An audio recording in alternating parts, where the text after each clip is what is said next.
1, 2, 3, 4. Screen time, screen time, screen time, screen time. It's my screen time too. Hello, and welcome to It's My Screen Time Too, the podcast where two moms wonder whether comedy for tweens has actually gotten funnier or if they've just gotten lamer. I'm Katie. And I'm Deborah.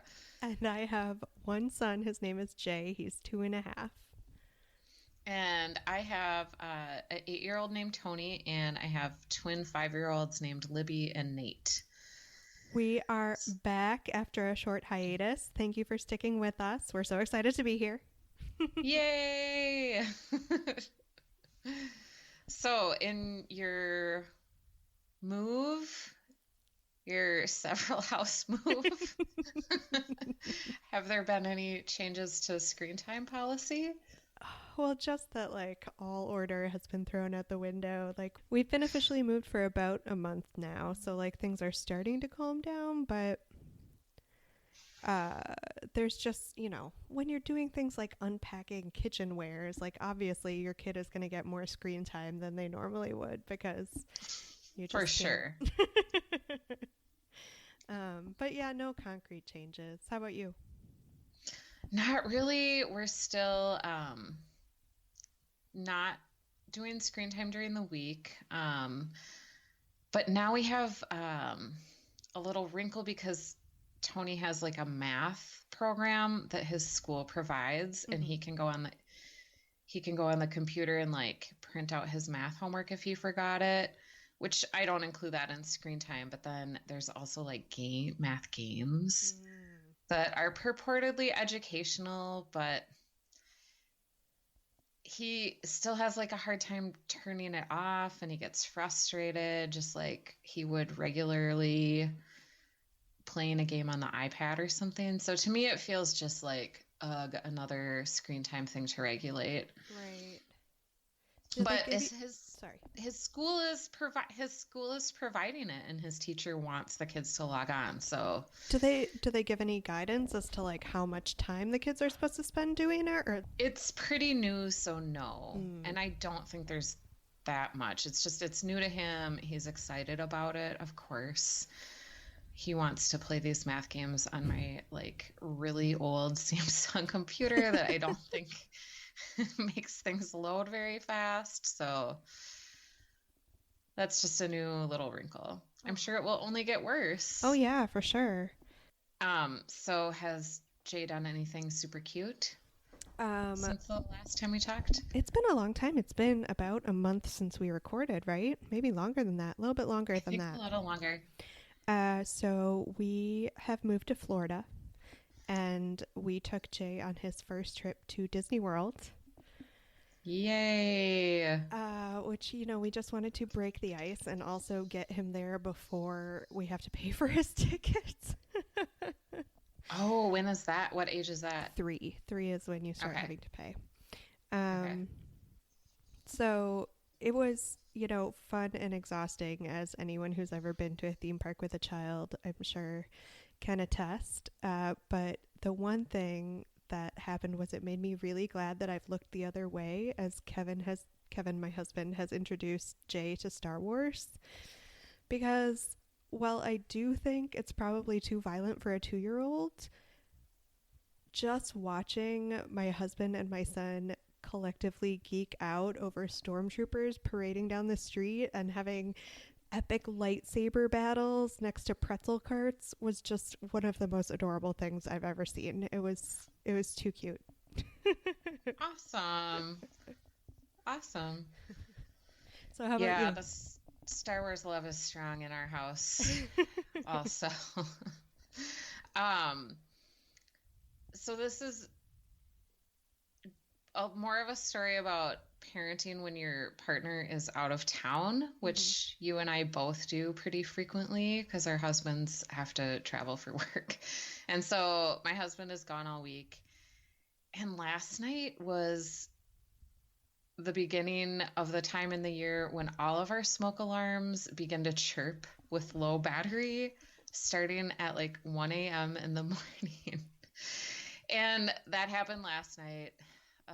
It was I like snuck into my 8-year-old's room, got a chair. Like he's got a floor full of Legos. Luckily, I didn't step on anything. I like got on the chair, got the battery out. It's like it's not unsafe to do it because like the battery is just the backup because it's hooked up to the electricity. Right. But all of my kids slept through it. Wow. All of them. And it was super loud.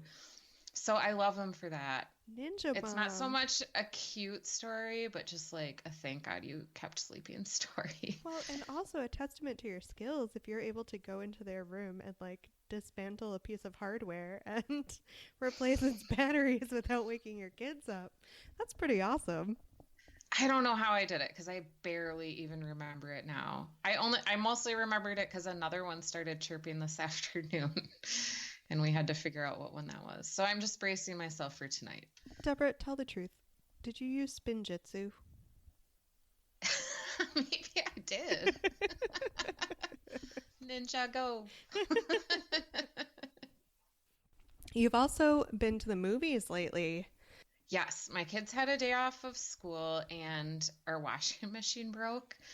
And so I had like all this free time. And There's it was never been really a weird. mommier statement to ever be said. I was seriously like at a loss for what do I do every afternoon at like laundry folding time. I mean, I paid for it later, but Well, yeah. we went to see Early Man. Knew nothing about it going into it other than it was rated PG and was claymation or stop motion animation.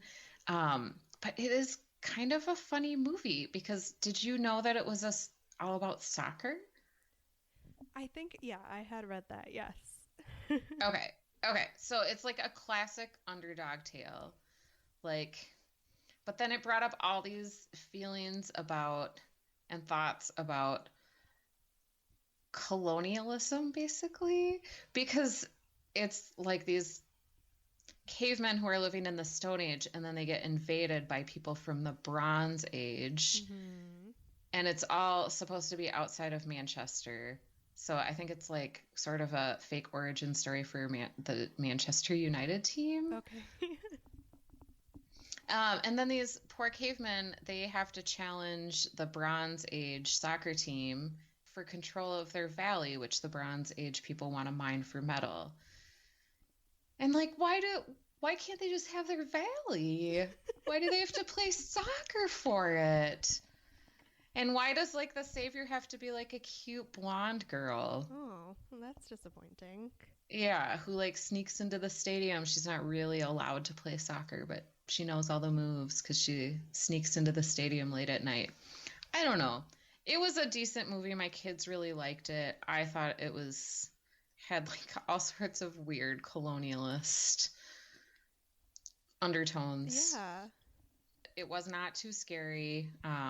My kids all get really scared, except for Star Wars movies. So I would recommend it for a movie to take your kids to see, especially if you don't want to see Peter Rabbit, which apparently has like a bad food allergy scene. Oh, does it? That's what I saw, like a headline on Facebook about it. I didn't actually read the article myself.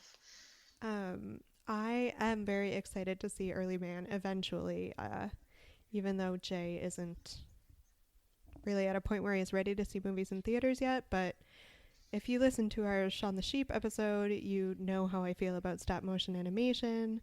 The company that is behind this movie, Aardman Animation in particular, and I believe he's the director, Nick Park. He was responsible for the original Wallace and Gromit cartoons, which I really loved. So I'm very excited to see this movie, colonialist overtones or no. And like soccer plotline, which also meh, because I don't know anything about soccer. I mean, I'm vaguely aware that the team Manchester United exists. Right. Yeah, it was cute. I really enjoy claymation or stop motion animation. And so that was really good. Have you watched Chicken Run with the kids? Oh, I don't think so. I really liked that movie, but I haven't watched it since Mel Gibson's Fall from Grace, which I know means I haven't seen it for like 10 years or whatever. Okay. But I thought it was a really cute movie the first half dozen times I saw it.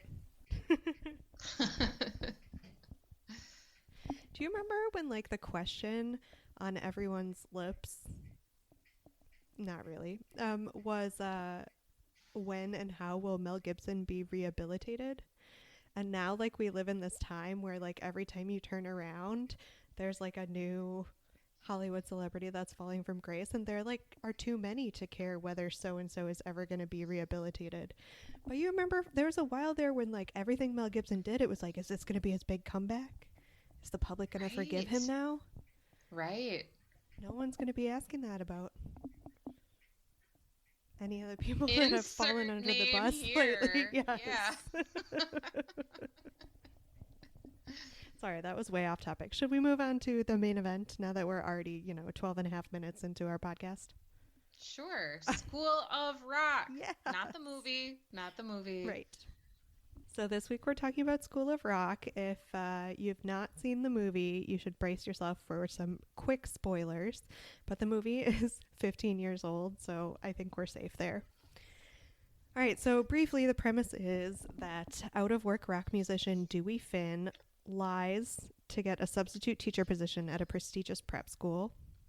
He discovers the kids have musical talent, and they form a rock band at school instead of, learning.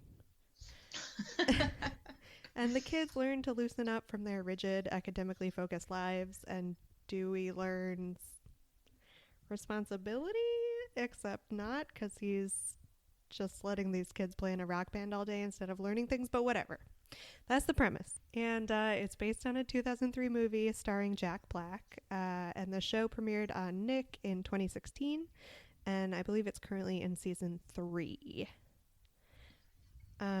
We picked it because we first learned about it when we did our holiday episode and watched Mariah Carey's All I Want for Christmas Is You. The star of that show, Brianna D, I think that's how you pronounce it, she played young Mariah. And she was really good. Yeah. And we saw this on her IMDb page and thought, wow, they are making a show out of this movie that at least I kind of liked. Mm-hmm.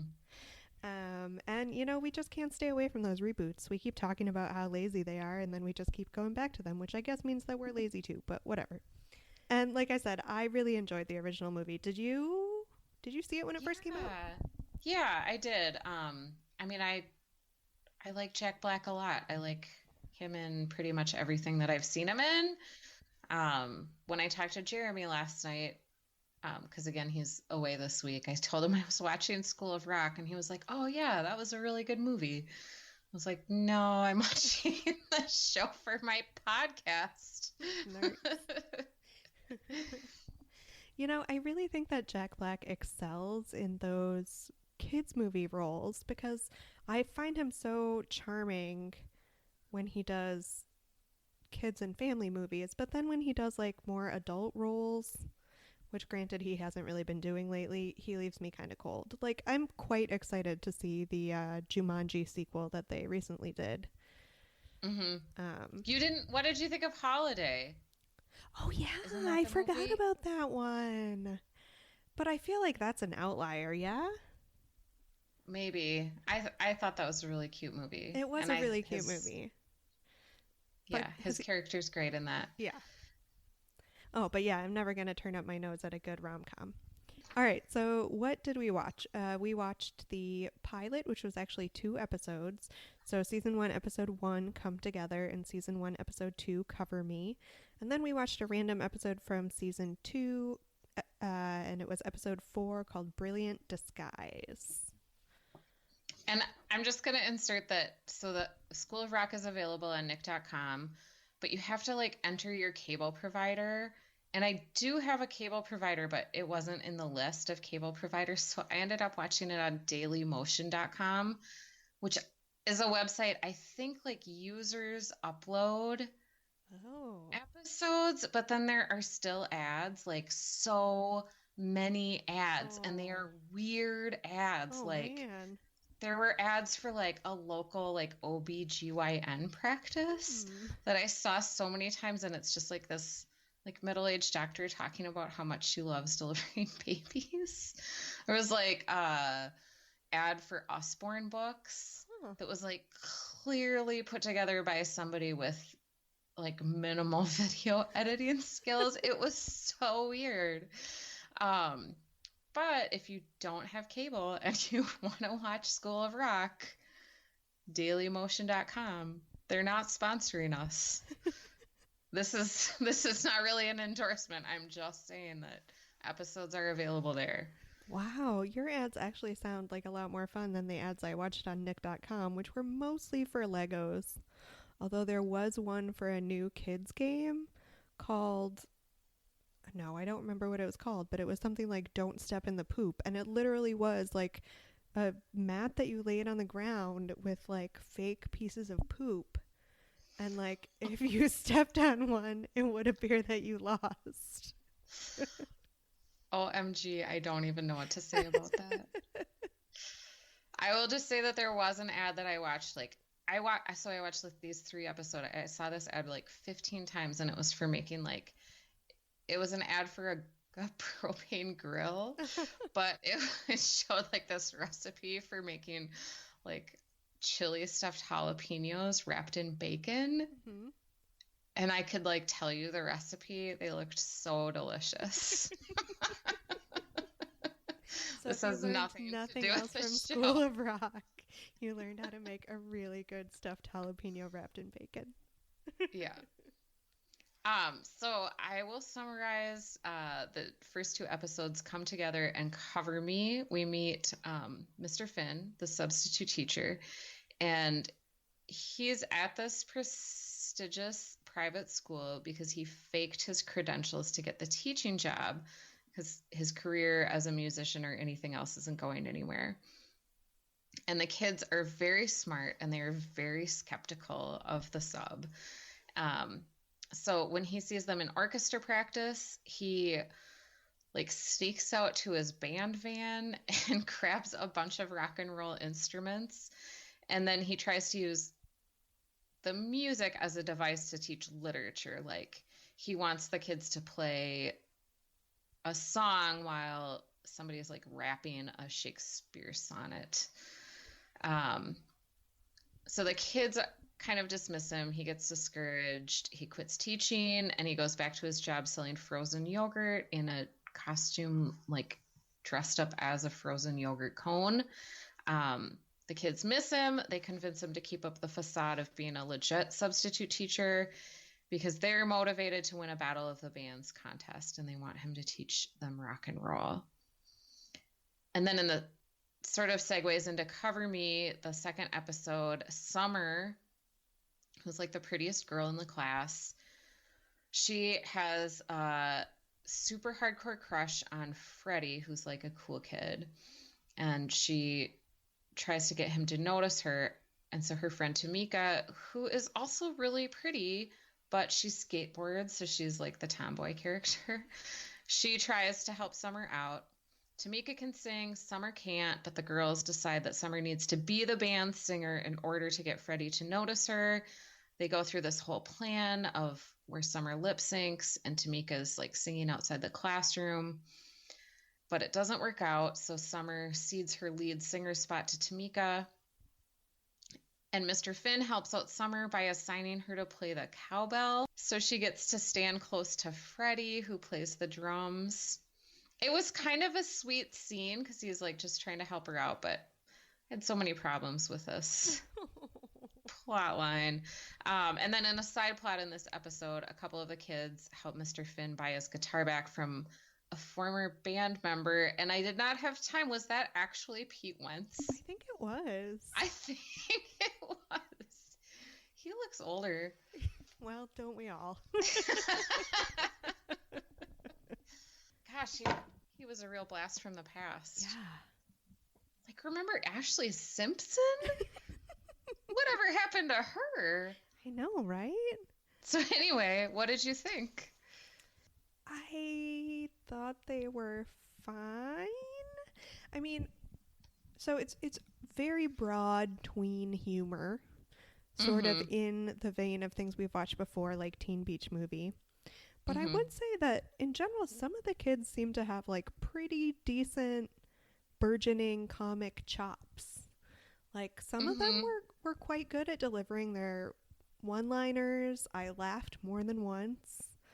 There was in particular one like stupid physical comedy bit with Summer trying to fix Tamika's hair. That was funny. Yeah. This may have been in the season 2 episode, but I don't remember. And like she was brushing her hair and she got distracted and she just started like brushing the front of her face with the back of the brush. And I just thought that was a really good bit. So it definitely had some things to recommend it. It's obvious that because this is a teen show, they've switched the focus, whereas the movie was primarily about the Jack Black character, the adult character. And the kids were sort of a backup to that. It's been switched in this TV show, and obviously the focus is the tweens.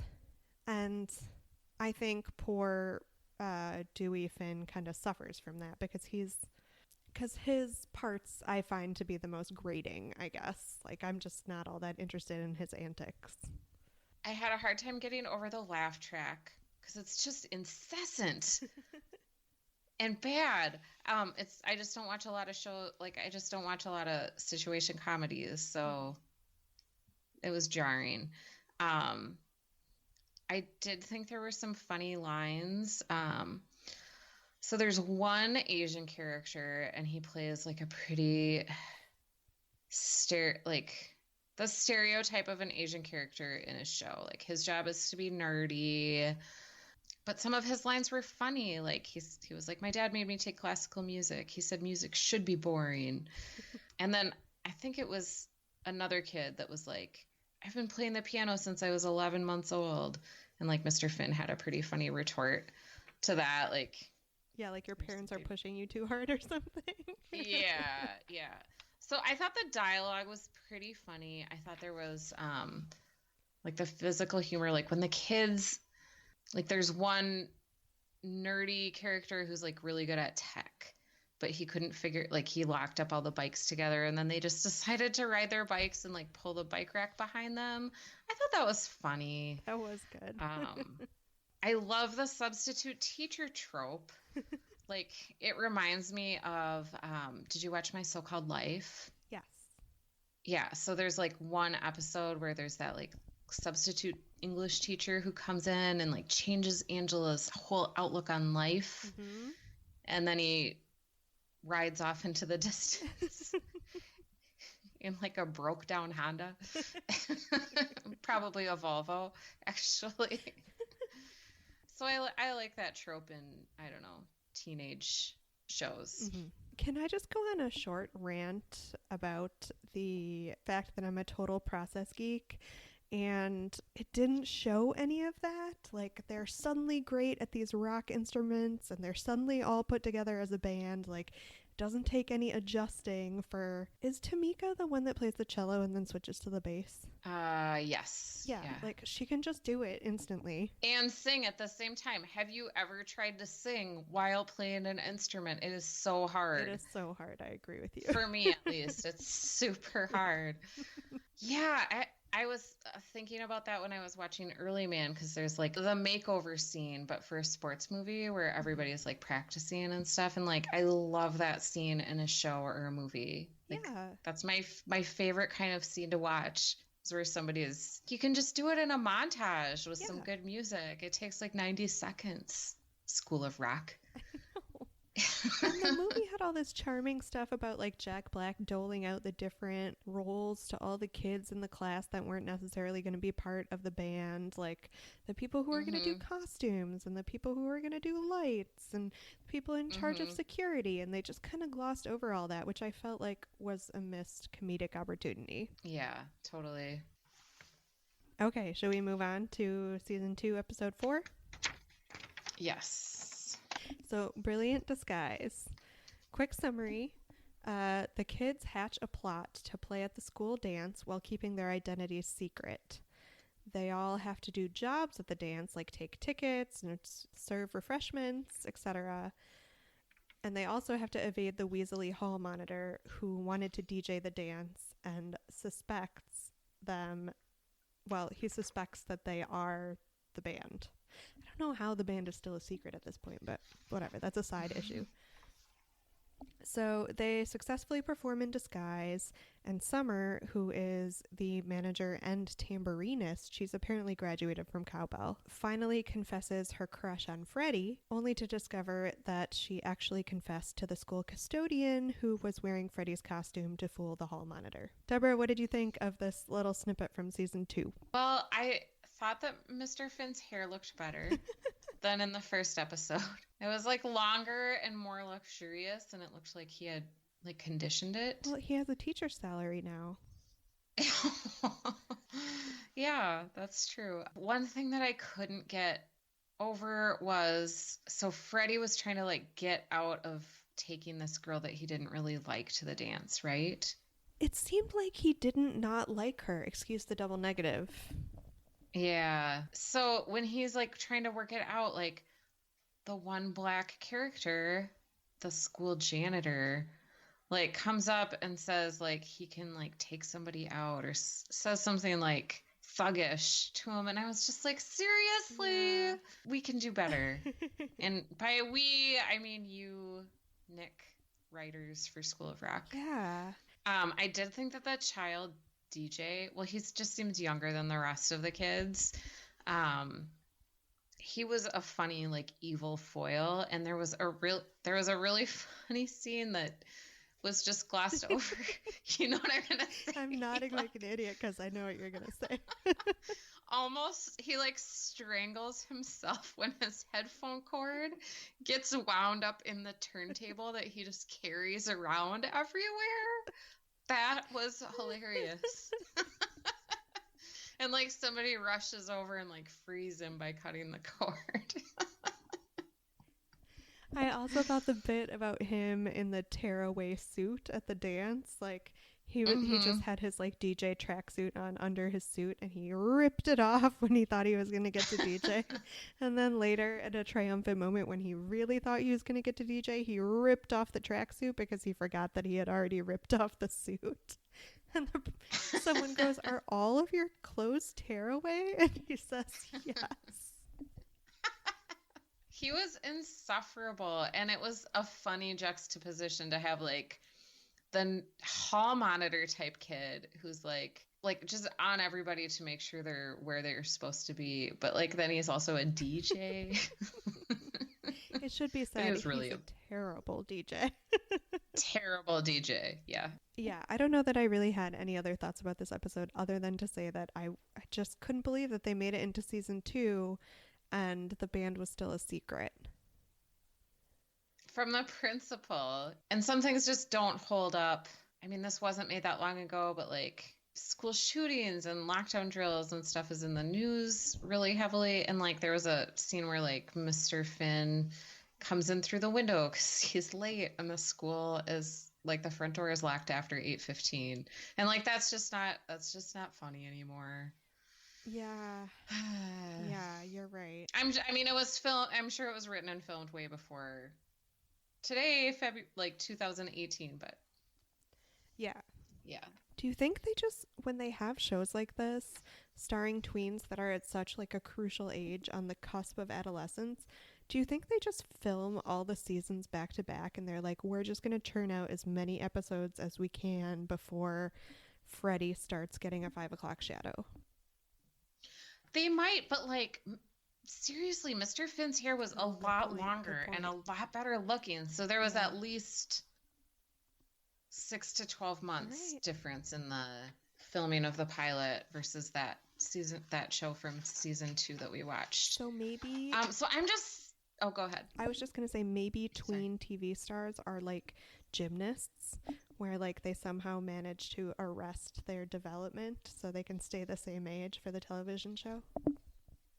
Yeah, it could be. Oh, you're making such a sad face. It was meant to be kind of funny, but okay. There's probably a hormone for that. Now I'm making the sad face. Okay, what were you gonna say? So I'm just segueing to like my general thoughts without much of a transition here, but I want to go back to that window entrance and like, is that a device of teen shows? Because I'm thinking back to like Clarissa Explains It All. Remember, they always went in the window of her bedroom. Dawson's Yes. Creek. Is that like a budget issue where they can't afford like a second room to have characters enter through, or is that just like a teen device? I feel like it's maybe a device of like early teen programming because it's like sort of a world of their own, and like the adults in their lives wouldn't really enter through the window. Yeah. And especially since like if you're ever going to do any teen rebellion, like you're gonna climb out the window. Right. So Yeah, I feel like it's a trope that is to a certain extent mirrored in reality. Although I never had any teachers climb through the window.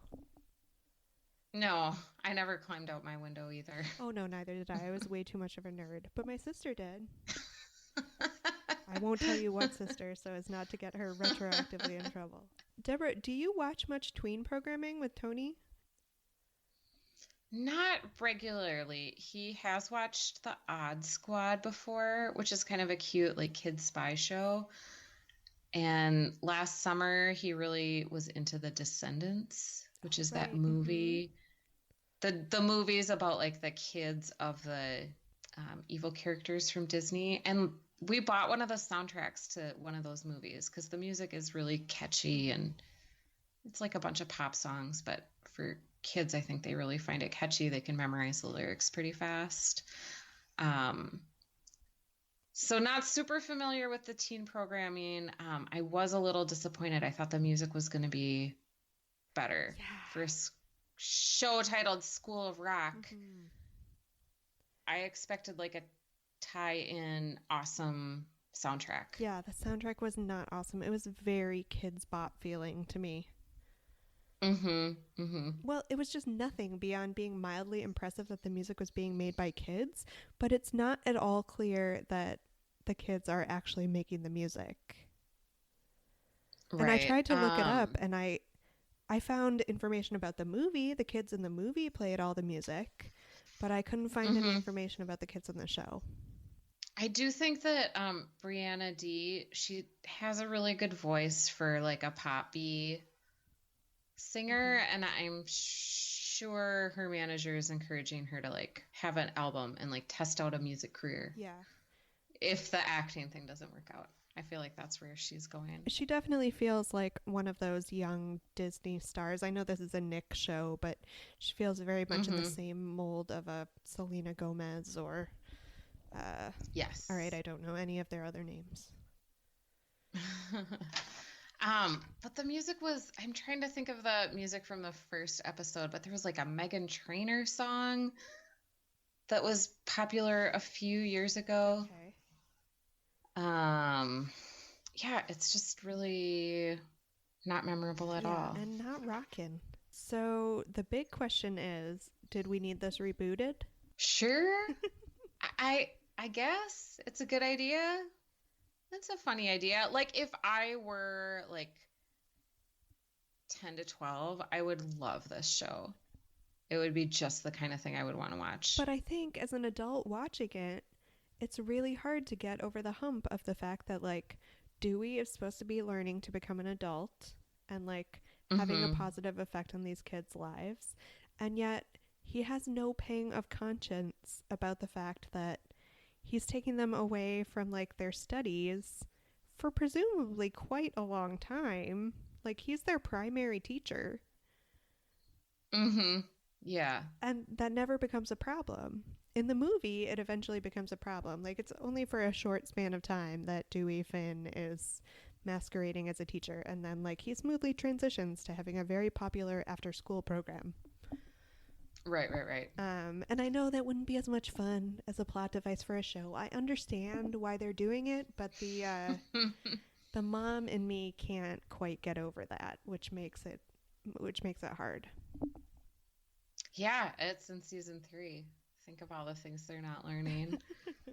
But, you know, as adults, we've really been trained to watch and enjoy so much teen programming that I didn't find it as jarring as I thought I would to have them switch from focusing on Dewey to focusing on the kids. Like, I thought I was going to be a little bored. But I think just because, you know, over the years, like, it's become pretty normal for grown-ups to watch teen programming. Oh yeah, like yeah. I mean, isn't that what like the WB network Yeah. is all about? I think it's called the CW now, but yes. CW. So, like, I didn't necessarily have a problem having, like, major chunks of the plot devoted to Summer's crush on Freddie. Like, I found that pretty normal.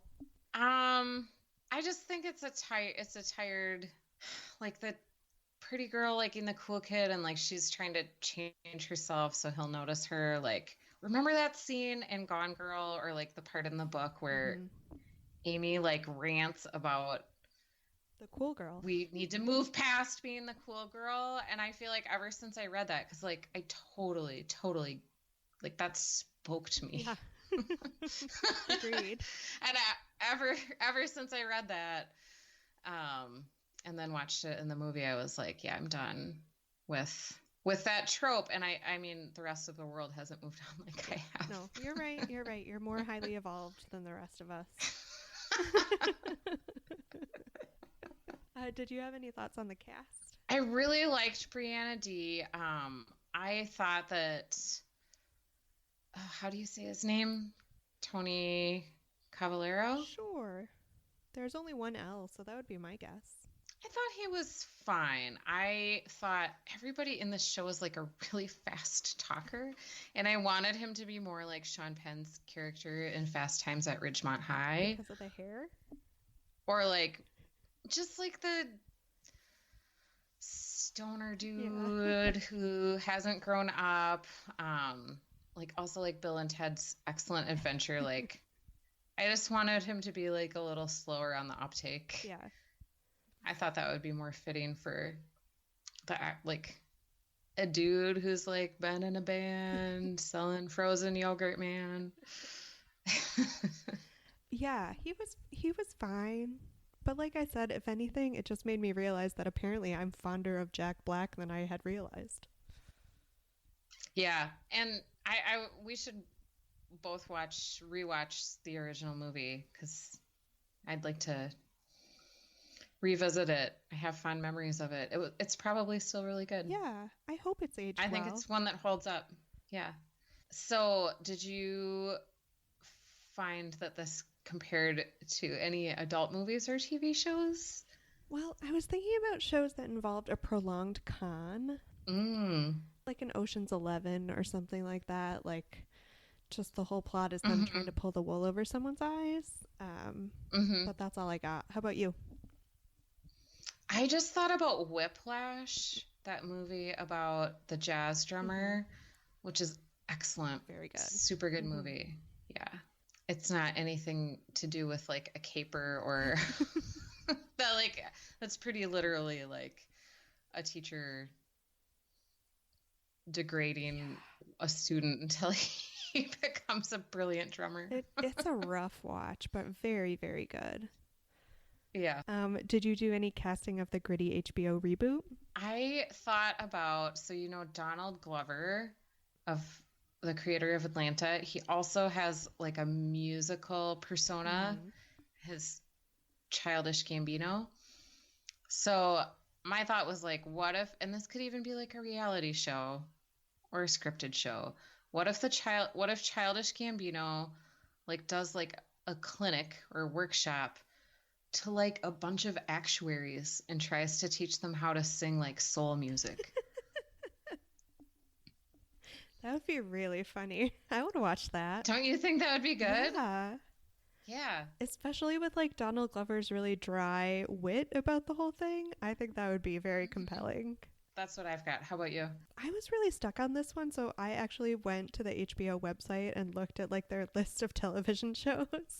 So I thought it would be great if we had Flight of the Conchords do the teaching. Oh, yeah. So we kind of get more like creative, absurdist songs about being a tween, which I thought would be really fertile ground. And I actually had a side thought of another movie that this show reminded me of, and it's so obvious I can't believe it didn't hit me before. Obviously, it reminds me of Sister Act 2 Back in the Habit. Yes.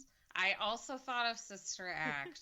I would watch either of those. I love Flight of the Conchords. I forgot all about those guys. No, I had heard a rumor of a third season in the works, but that was ages ago. Oh, their songs are so funny. Mhm. You're so pretty. You could be a part-time model. I still make jokes about business time.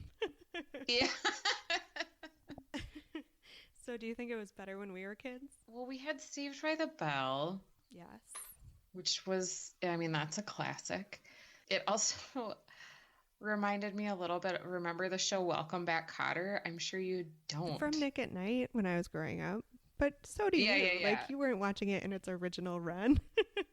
No, but this kind of reminded me of, like, this had the same vibe in my memory as Welcome Back, Kotter, which is to say it probably does not have the same vibe at all. I don't know. Probably the shows we watched when we were kids had like that annoying laugh track. I'm sure they did. Just Oh, don't remember definitely. it. But that kind of brings me back to what I said in the intro. Is it funnier than the shows that we watched as kids, or am I just lamer? Because it seemed kind of funny. Like the whole time I was like, for a kid show, this is pretty snappily written. It was, and there was some slapstick humor. They're not gonna do a in quotation marks very special episode Right. of School of Rock. This is just straight up comedy. So in that sense, Yeah. I think it's better. I think they got some better people in the writers' room, maybe realizing that teens and tweens are ready for something a little bit more sophisticated than Saved by the Bell in terms of comedy. Would you ever watch this alone voluntarily? No, Yeah, same. no, I wouldn't. It was cute, but not great. So do you want to do 10 seconds on whether this is good for our kids? Yeah, I guess I wouldn't mind if my 8-year-old watched it, or like a little older kid. I think it'd be fine. Yeah. Yeah. Yep. I mean, clearly it's not like a show for preschoolers. But as far as like, is it appropriate for the age group it's made for? Sure. Perfectly appropriate. It's fine. I thought like the treatment of like the characters of color and like the stereotypes were just tired. I don't think they're really worse than anything else that's out there. I just want to see something better. All right. That'll be our mission. So how many stars would you give this? I think I'd give it 3.5. Yeah, I was thinking 3. Yeah. Oh, for once, I It's rated higher than you. It's an average show. Yes, I agree. Perfectly adequate, which is damning with faint praise, I suppose. Thank you everyone for listening to this episode of It's My Screen Time Too. Please rate and review us on Apple Podcasts or wherever you get your podcasts. And we're back. We're settled in. We're back on our bi-weekly release schedule. You can find us on Facebook to continue the conversation. We're at facebook.com/myscreentime2. And you can find out what we're covering in our next episode if you want to watch along. You can tweet us with show or movie suggestions at myscreentime2 or email us at myscreentime2@gmail.com. And our theme music was composed and performed by me, Deborah, and my adorable children. And our podcast is produced by Katie Kriller. Tune in next time for more real talk about the movies and TV beloved by kids and tolerated by parents. Bye. Screen time. Bye. Take a look at my mind, realize I've got nothing left.